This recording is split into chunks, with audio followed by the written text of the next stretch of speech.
सरपंचों के role model Farooq इनकलाबी साहब,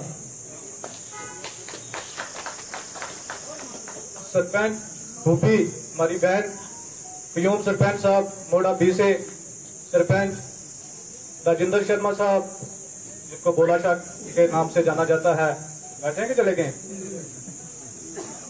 धनी राम साहब, मौलवी बरकत साहब, आदम नायब सरपंच साहब, कैप्टन अयूब साहब, शफी कंट्रैक्टर साहब, असलम लंबरदार साहब, अली मोहम्मद साहब, खुर्शीद आलम साहब, तहसीलदार अली मोहम्मद साहब। अगर मैं किसी का नाम भूल गया हूं या छूट गया है उसके लिए मैं माफी चाहूंगा। आप सबको सलाम और आपके जज्बे को मैं सलाम देता हूं कि सुबह 10 बजे से अब आप अपने लीडर जनाब नसीम लियाकत साहब को सुनने के लिए बड़े पेशेंस से आप यहाँ पे बैठे हुए हैं।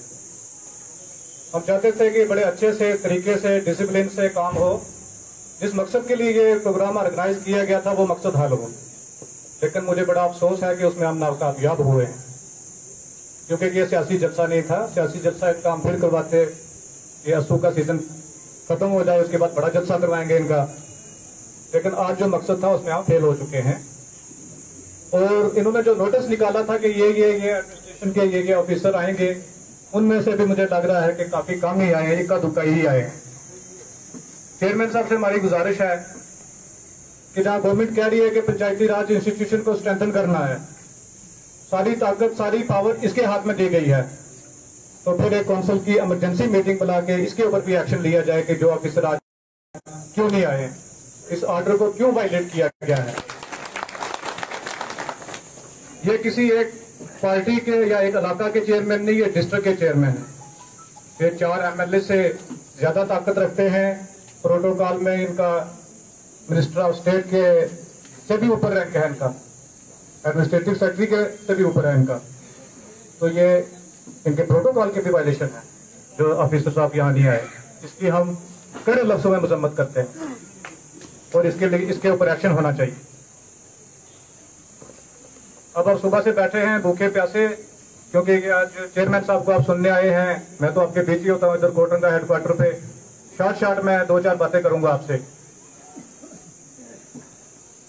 चेयरमैन साहब, जब से हमने बागडोर संभाली है BDC चेयरमैन, हम दिन रात मेहनत कर रहे हैं, जहां जहां लोग बुला रहे हैं वहां हम जाते हैं। पंचायतें वाइब्रेंट तरीके से काम कर रही हैं। जो पहले फंड मिनिस्टर के हाथ में होता था, MLA के हाथ में होता था, आज वो ग्राम सभा के हाथ में है कि नहीं है?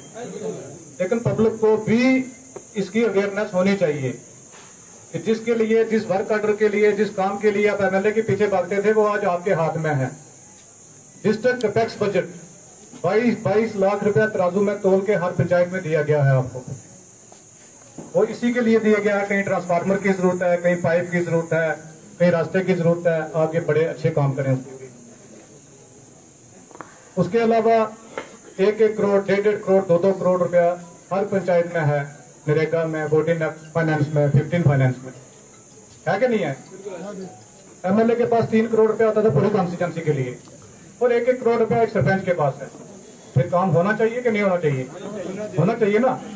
सरपंच के डिस्पोजल पे मीन्स पब्लिक के डिस्पोजल पे ग्राम सभा में प्लान पास होगा। जो ग्राम सभा में प्लान पास होगा उसको प्राइम मिनिस्टर मोदी